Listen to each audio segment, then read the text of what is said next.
Good morning. Welcome to another episode of Connecting the Dots. Today's topic is titled Achieving the Energy Transition Plan. As climate change effect becomes more visible and detrimental, several nations, including Nigeria, have pledged to contribute to a low-carbon economy. For this reason, the Nigerian government created the Energy Transition Plan. The ETP establishes the country's strategy to reach a net zero emissions energy system by 2060 whilst improving energy access. The ETB is commendable.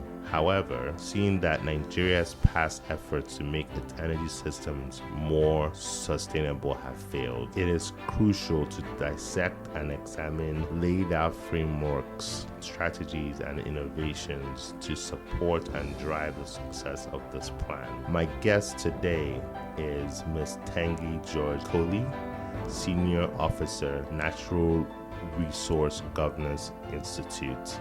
Good morning, Tengi. Good morning, Amaka. Thank you for having me. Thank you for joining us for this very critical and important conversation. We've all heard about the Energy Transition Plan from COP26, I believe, and further advancements in COP27. Most Nigerians might have heard about the plan, but it's important to get into a bit more detail about the plan. So could you share your perspective on the ETP and the potential impact on the Nigerian energy space? Thank you. It's a very good question. And I do believe that the Energy Transition Plan is a very key policy by the Nigerian government and one that everyone should pay attention to. As you in your intro, the ETP is Nigeria's response to the climate imperative, where there's been a global shift from fossil fuels to cleaner energy systems in an effort to meet commitments to reduce carbon emissions and embrace a low-carbon future. In Nigeria's Energy Transition Plan, it is quite ambitious and has a target, as you stated, to achieve net carbon by 2060 with an investment target of $1.9 trillion, which amounts to about $10 billion every year, which is quite ambitious because Nigeria has only been able to attract about $6 billion a year. And also with that, the ETP looks at transitioning across 5 different sectors. One is power, another is transport, then you have industry, then you have clean cooking, and then you have oil and gas to decarbonize. There are very expansive decarbonization strategies. A lot of it is not new. We've seen them before in different iterations. But this is sort of the ambition that the government has put in place to try to transition from fossil fuels to clean energy sources. You have, for transport, for instance, you have an ambition to shift from fuel cars to electric vehicles. You have, for clean cooking, from kerosene and charcoal, a shift from power to renewables, but to use gas as a base load. You have also, in general, the transition is looking at leveraging gas as a transition fuel. You have an ambition to lift 100 million people out of poverty. You have so many other different ambitions within the plan, but that raises questions as to whether or not it's feasible, but we can leave that to a later conversation. Great. No, hearing your response kind of shows us that the ETP is quite broad, with the 5 different sectors it's supposed to focus in. And there's a question in my mind around the low-hanging fruits for the ETP, but I'm sure we'll get to that later. So what are the major challenges and risks that must be addressed? What are the recommendations you would give to mitigate these challenges and risks? I would invite the guests of the listeners to really pay close attention to this part of the conversation, if nothing else. Nigeria is in a very, very important time. One of the key issues that Nigeria has to grapple with and what comes to focus is the fact that Nigeria is a fossil fuel dependent economy. We depend on fossil fuels for our energy and for our revenues. And let me explain what that means. So for Nigeria's economy at the national level, we rely on fossil fuel revenues, essentially oil exports. Crude oil exports for about 50% of our revenues. So the government needs that money to implement its budget and to fund the different public services that it is committed to do. At the state level, they require the same sort of funds as well, and they rely really heavily on these funds that come from fossil fuel. My state, Bayelsa State, relies on it for about 80% to 90%, depending on the year. And so the question is, if we're shifting from fossil fuels to renewables globally, it means that the market will start to shrink over time, and the revenues that Nigeria gets will start to become smaller and smaller, and these states and nationally will also have smaller and smaller revenues. What happens to the states in those sorts of situations? Will they be insolvent? Do they have plans outside of this to mitigate those potentially lost revenues? And that would lead me to the recommendation around this. And this is a conversation that has been overflogged over many years about diversification. But it's important because it's imperative. You can't rely on fossil fuels alone anymore. You have to bridge around other sectors that we have in Nigeria. And also renewables provides an opportunity for Nigeria to also potentially get more revenues. If we're able to key in to the value chain for renewables, there's solar, there's wind, and other renewables, and then all the different technologies that are required, the different services that are required to make these things function around the world. That's a very big market, and Nigeria could potentially key into that. There's been a conversation around the minerals that are required to actually build these sort of technologies like solar, etc. And Nigeria has left its solid mineral sector fallow for a very long time. We haven't really paid attention to it. There's a lot going on off the books. Nigeria's not getting the revenues from it. So strengthening governance around how we mine our minerals, how we get access to the funds, plugging those holes will be another recommendation that I would make. There are also opportunities around the world where people are looking at making arrangements and agreements with countries that are willing to invest in renewables as well. Just energy transition partnerships is something that NRGI has been working on, my organization, Natural Resource Governance Institute, and thinking through. There's an example in South Africa where there's just energy transition partnership, essentially where the South Africans are trying to transition away from coal. And so there's an investment portfolio that's being given to them, funds where they can use that to diversify out of coal. Nigeria can do the same thing with its gas, since it already has plans across its 5 sectors to decarbonize using gas. So that could be a route as well. So there are many different opportunities that can be explored, and that's one around the financial components of it. As I mentioned earlier on, we have 1.9 trillion. That's a very huge target. Nigeria has a lot of development challenges already. We're putting funds, for instance, into subsidies, which takes up most of our revenues anyway that we anticipate from oil. And so we need to start thinking smartly again about how we spend our monies. So we shouldn't spend all our monies in things that are consumables, and then we're unable to develop the economy, again, to even invest into those other sectors that we need to diversify, so that when this oil money goes, which it will, that we can have systems that ensure that our economy is a lot more resilient. So these are things that we need to look at, even at the state level as well. I would encourage each of us to go back to our states again. These are things that we need to really think about. Other things that I'll run through really quickly, technology issues as well. We need huge technological advancements as well. And unfortunately, countries like Nigeria don't have these comparable advantages. We've only been building a bit more into solar, but there are other renewable sources as well that we can also delve into. It's important for Nigeria to also negotiate for those technologies. As we're potentially looking into renewables and solid minerals, we should ensure that when we're negotiating, we keep a lot of those technologies in-house and make sure that things are done in country and not taken out, so that we don't suffer the same malaise that we did with oil, where we have huge reserves of crude, they're transported out, and then we get the end products. We should make sure that we don't replicate the same mistake that we had done with oil, so that we can have a better chance and a better future. The last thing then would be human resources as well. We have a workforce that is attuned to fossil fuels. We need to reskill, upskill those people as well to make sure that they're able to play in this new space. And even beyond that, find other opportunities as well. So we have to be very deliberate about that. The ETP estimates that there's a huge amount of jobs that we'll be getting from this transition. but there is no clear plan or outline in terms of how that's going to be achieved. How are you going to change people from one job to the other? How are you going to incentivize them? How are you going to upskill them? What are the frameworks in place to do this as well? So we need to also interrogate these processes and make sure that there are clear pathways in general with the end transition plan. It's very strategic. It has very lofty goals, but there are not very clear, granular, specific details in terms of how to actually achieve these grand goals that it has set for itself. Wow, you seem to know a lot about the ETP.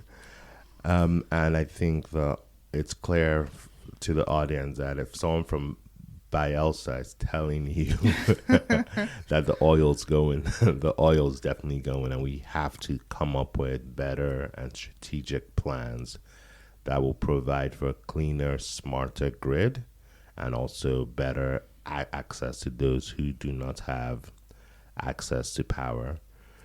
So you've kind of touched on this next point around the transition fuel. When people hear about the ETP and hear about energy transition, they all think a man with a solar panel walking around and telling us to stop using oil and gas as a way to power our grid. But from your answer previously, that's not quite the case. So could you talk about gas as a transition fuel? And what factors should we consider in recommending the transition fuel as gas has been recommended? Thank you for that question as well. I think these are really great questions, by the way. Mm-hmm. I think with gas, it's a very, very interesting question and debate, actually. When this was first floated as a transition fuel, and Nigeria was actually at the head of this push globally, it was a bit of a taboo at that point as to gas being a transition fuel, because there was a debate as to how clean gas was and whether people should leapfrog from oil to renewables. So, for instance, let's not make it too technical. So from you using, maybe a woman in the village using kerosene and firewood, all of a sudden going using electric stoves, that's what leapfrogging means. Whereas Nigeria's plan is saying that woman can maybe move to biomass and then eventually, over time, get the sort of economic stability or pathway to be able to move beyond that. You have, again, on the power grid, so Nigeria is saying that it's going to use gas as a base load for renewables before eventually transitioning to that as well. For your transportation, it means from using fuel, they want to use CNG, so gas, and then before you go to electric vehicles. I know that as you're listening in your mind, you're already picturing what that could mean for you yourself. Could you actually, leapfrog or not? So that's the argument that Nigeria is making. And then other African countries have also jumped on board, Kenya, Ghana, etc. And what they're saying is to transition, we need to make sure that it is financially and technology sustainable for us to be able to do so. That's the argument that's being made. But the other question around leveraging transition fuels is saying that you're going to require finances to transition into a transition fuel, to use transition fuel across all the sectors. And after doing that, you're going to have transition again to renewables. So that's two transitions, and that means money. Do you have the amount of money that you require to do those two transitions? Can you afford to do it? Is it not better for you to put the systems in place just once and for all? Just do what you can, because there's an opportunity cost to transitioning. There are skills that you require. So for instance, now you have a youth that has now heard about gas and transition fuel. He goes to get skills where he can work in a gas power plant, and then in a couple of short years, you now tell him I have to now transition again to another renewables and get different skills. So we have to think about it in terms of human beings and people and consumers and how this actually will work in a real world scenario. That's on the one hand. The other one that's more pressing, and I think is also a huge concern, is that gas expansion. So using gas for LPG, so you're cooking gas at home, or using gas for CNG for transportation. This is not the first time, or even for exports, or essentially what we're trying to do is amplify our domestic utilization of gas. This is not the first time that Nigeria has had this sort of like lofty ambitions. We've had it before, and we recognize opportunities. For instance, when we did in 2008, when a gas master plan was developed for Nigeria. And then again in 2017, when a national gas policy was developed again trying to resolve the issues that were not resolved when the gas master plan was put in place, again, around infrastructure, around transmission, ensuring that we get end-to-end transmission from supply of the gas, so getting the gas from the gas field and then getting it to your homes, for instance, or getting it to your car. There's been a lot of problems, a lot of challenges in terms of infrastructure that's required to do this. So do we have enough gas power plants? Do we have enough networks and pipelines to get these gas where it needs to go to? All these different questions. And there are so many gaps in that already that the gas master plan noted. These things were not resolved. So 2008, for instance, almost 10 years after, then we had another revision, national gas policy. And that policy noted that there were a lot of gaps, in fact, and I think they've not really been resolved. And then we had the Petroleum Industry Act, actually. So I'll give that to Nigeria, because now we've created a system where before oil was attached to our gas, now it's been decoupled with this law. So you can now have gas business separate from oil, and that can be built again. Timing of that is also another question, because as I said, the world is moving away from oil and gas. So will you be able to get the requisite funding that you need to invest in this internationally? Because at COP27, I believe it was, or 26, one of them, countries have now been pushing for defunding, donor countries are pushing to defund investments in fossil fuels. Where are you going to get the capital to do this large gas expansion that you need, right? And then now the government has this decade of gas policy, which is supposed to start 2021 and end 2030. But with that, we don't have a similar thing like we had the gas master plan or the national gas policy. There is no documents, no strategic documents reflecting on why we haven't achieved the goals that we set out in the past and what we need to do to resolve them. There's nothing telling us how we're going to strategically focus on maybe certain things, certain aspects, because we don't have the money to go into all the ambitions that we want to. We need to be very strategic about it. There's nothing telling us that. How we're going to upskill, how we're going to communicate with Nigerians as well, because Nigerians, at the end of the day, are the ones that are going to have to change the way their car works and all of these different things. So there's no concrete plan that I can tap into as a Nigerian, that private sector can tap into to understand what the options are and how Nigeria is thinking through this. There are those clear pathways. So there needs to be something that we can all see that ensures that we're being realistic in how we're thinking about this, because we cannot dust off the gas master plan and say, let's continue. The context has changed.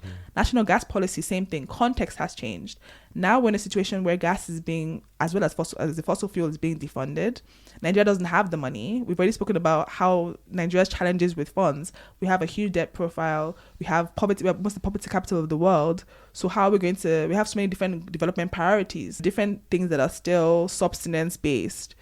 So these are higher level things that we need to really be very deliberate about how we spend our money. The Petroleum Industry Act allows Nigeria to start investing in new oil projects. But if we want to use gas as a transition fuel, what has been earmarked for gas, or what are we thinking? So we need to be very deliberate about how we're making our choices and making sure that a transition fuel can work for us. But there are still so many more questions than there are answers. And these are things that I would need to see to ensure that a government is thinking very realistically about its choice to use the transition fuel. So I would sum my answer up in saying that it is not necessary that a transition fuel be chosen, but also I understand why Nigeria is doing this, because again, in my mind as an individual, I'm thinking, how do I, even for my car that I'm using with petrol, how would I now shift to electric vehicle? Where am I going to charge it? How's that going to work? And are we moving to that path? I would say that whatever decision that the government is making, we should be able to see movement in that regard. We should be able to see funding being applied. We should be able to see that it's making decisions in terms of what are my alternatives, and is it better for me to spend on this than on the alternative? So where we start to see those sort of concrete decisions and concrete policies backing that up, because we're 3 years into a decade of gas policy, but we don't yet know what's going on. And before you know it, 2060 will be here. So there's still so many questions than there are answers, and time is running out. Interesting. So as we round up, we would be remiss if we don't talk about how the ETP would feature for the average Nigerian, the consumers. So how important is this for the average Nigerian, for Nigeria to achieve the ETP? What steps can be taken to encourage them to adopt the more sustainable practices? Accessibility. How will they access it? That needs to be addressed. Again, so there's a lot of awareness that needs to be done by the government in terms of engagements with the stakeholders who are going to be affected by this transition. Affordability, there has to be incentives in place to ensure that people are able to actually afford these sorts of things. Again, I mentioned earlier on that Nigeria is spending so much. Nigeria is spending equivalent of how much it anticipates to earn from its budget. So like about 3 trillion we're expected to earn from gas in for our current budget, but we paid about 6 trillion in subsidies. So it is a better, and that's consumption, that money is gone.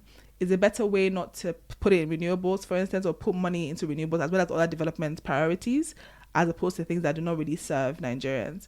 Back to consumers. Also, so again, that's subsidizing for them for renewables so that they can actually afford this. And then that would be a reason for me at home to make that switch. Otherwise, I'm still earning the money that I'm earning and I can still afford what I can afford. So unless you create a system that it makes it look easy enough for me as a person to also go on board, will also be a good thing. So we have also the National Council on Climate Change that is mandated to ensure that it's also coordinates the efforts of this energy transition.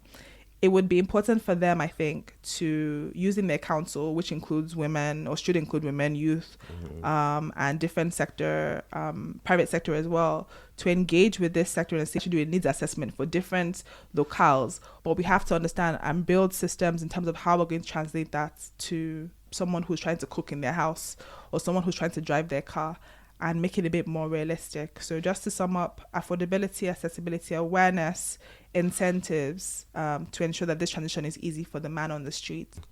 So it looks like there's a lot for government to do in this space, and then also consumers have a role to play, but government needs to take the lead in getting that done. All right, so from your experience, what advice would you give policymakers, government, and industry leaders to facilitate attaining the ETP goals? These are the things that I want to see first and foremost. I want to understand how we're going to navigate the falling revenues from the loss of income from our oil business that we've been relying on for so long. I want to see practical ways in which we're trying to build our non-oil sectors as well. I want to see ways in which we're going to key into this new renewables value chain that's opening up and keep the jobs in country, keep the technology in country, and raise financing. I want to see clear, granular, specific details in terms of how we're going to plan to do this transition, using gas as a transition fuel. I want to see how we're equipping our people, so human resources, getting those people sort of more informed. How does it actually translate to jobs? What are we actually doing? How can people even key into this as well? How can they key into these opportunities? We have a lot of high unemployment in Nigeria, so a lot of the workforce that's ready to key into this as well. And how are we just creating general awareness? Because I think one thing actually is that there's not enough knowledge still about what's going on. A lot of people are in the dark, and we need to bring a light to them, both metaphorically and actually, as we try to transition from fossil fuels to renewables. So really, the ETP seems like a good plan, right? It's a positive thing that Nigeria has chosen to respond to the global energy transition. So that tells me that we're serious, at least in that regard. It's just tightening up some areas where we have some gaps. Interesting. Thank you for that. And so to wrap up, the NCCC will be the group that will be in charge of implementing the energy transition plan. So it will be good to hear from them and to understand a bit more how they want to implement this very complex and complicated plan, but one that is required to stop the effects of climate change in country. Thank you, Tengi, for coming in. This has been a very informative. Thank you for having me. It has been as well for me too. Thank you so much for everyone for listening. And the Natural Resource Governance Institute has resources that are available if anyone would like to learn a bit more about what all I discussed today. Thank you. Thank you for that. And have a good day. And thank you for joining the next year podcast on Connecting the Dots.